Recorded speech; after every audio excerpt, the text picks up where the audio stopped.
I hope you listened to what Mr. Chapman just said, talking about the Goldman Sachs bombshell code theft and the theft of millions, billions of dollars that they're able to execute, and how they're absolutely screwing Wall Street and even the other brokers, and how that it hasn't been reported by anybody in the mainstream press.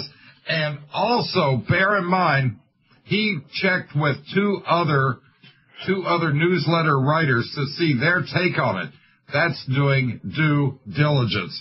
He's one individual. He's not the UPI. He is not AP or the Reuters or anything like that. But he's able to get this story out and check its veracity, along with two other newsletter writers as to is his take proper. That's why you want to subscribe to the International Forecaster. I can't think of anybody else who does due diligence and who does anything like that, Mr. Chapman. The major news services are simply not reporting any of these stories because they're controlled by the same people, aren't they?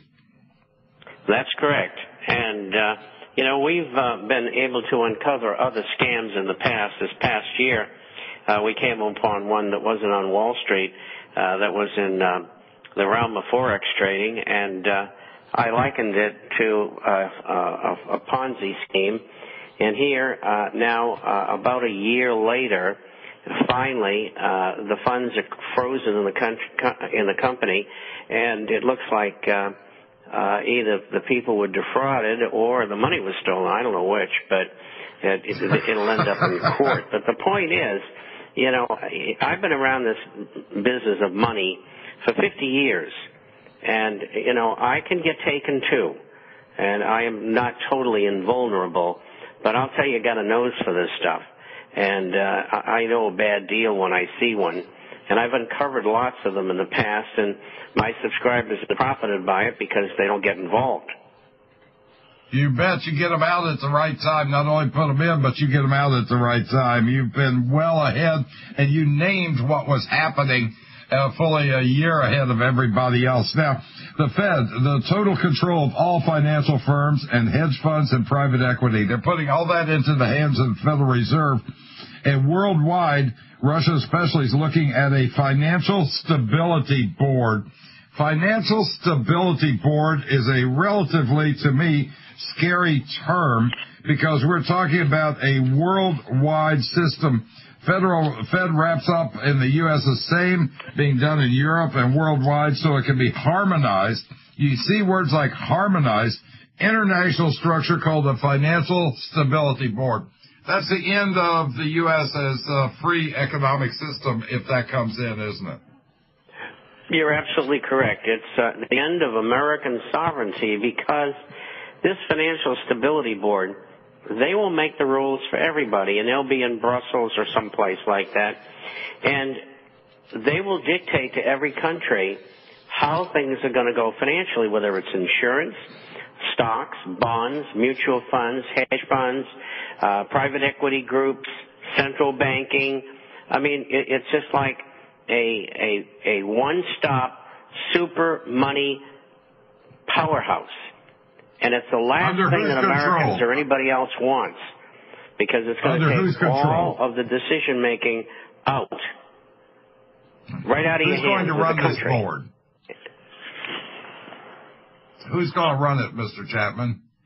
Oh, I'm sure some member of the black nobility in Europe, or one of these Bilderberger Council on Foreign Relations trilateral types from New York or London. As a matter of fact, this Tony Blair and the present PM of England, which is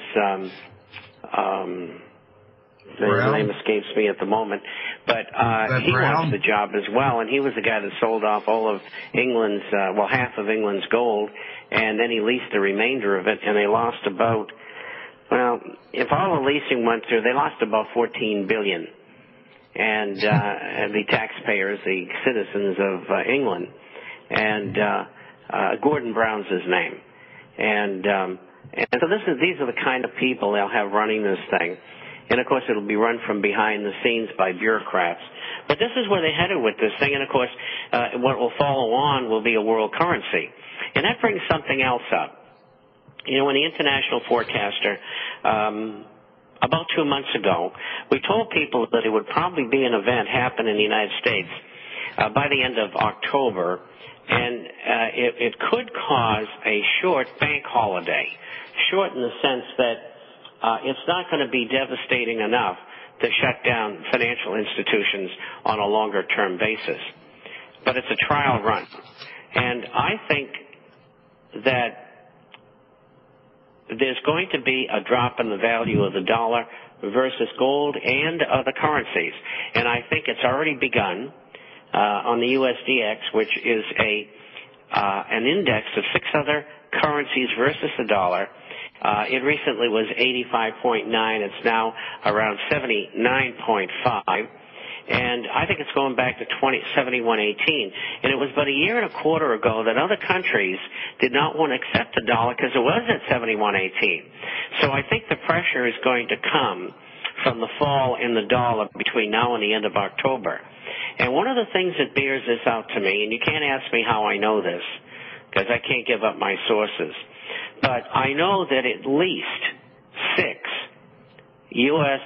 embassies throughout the world have been receiving large amounts of cash that they're being told to convert to local currency. And the reason for that is so that they can function, because I think the dollar's going to fall out of bed, and that bears it out to me. And I've got 6 different sources who have already proved to me that the United States government is secretly doing this. So on the horizon, we get some bad stuff coming. And it's going to affect everybody. And, you know, they're talking about a recovery. How can you have a recovery when you get 20.5% unemployment and it's still rising?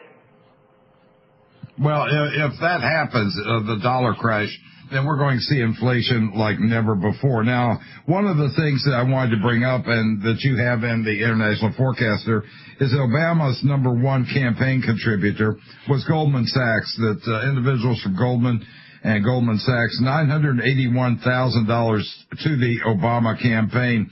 And their second quarter profit, best ever, $3.44 billion. And you're saying that's because of the way they rigged the market in large part, and they rigged a lot of other sort of things that Goldman was able to do that. Let's get on to a couple of other issues. What's happening on the next big shoe to fall, which is going to be the commercial real estate. You're saying that is really in trouble right now, and it's poised, and we're talking about a huge market in commercial real estate, aren't we? Right, we are, and I think if you go back into the archives, you'll find that in your program that we said that the commercial real estate market would collapse starting about a year to a year and a half after the residential, and that's exactly what's happening. And what's going on now is that you're having a fall, only about 25% so far in commercial. It's going to go down 70% in total. And so commercial real estate is going to be very bad. And who's holding all the paper? It's the banks.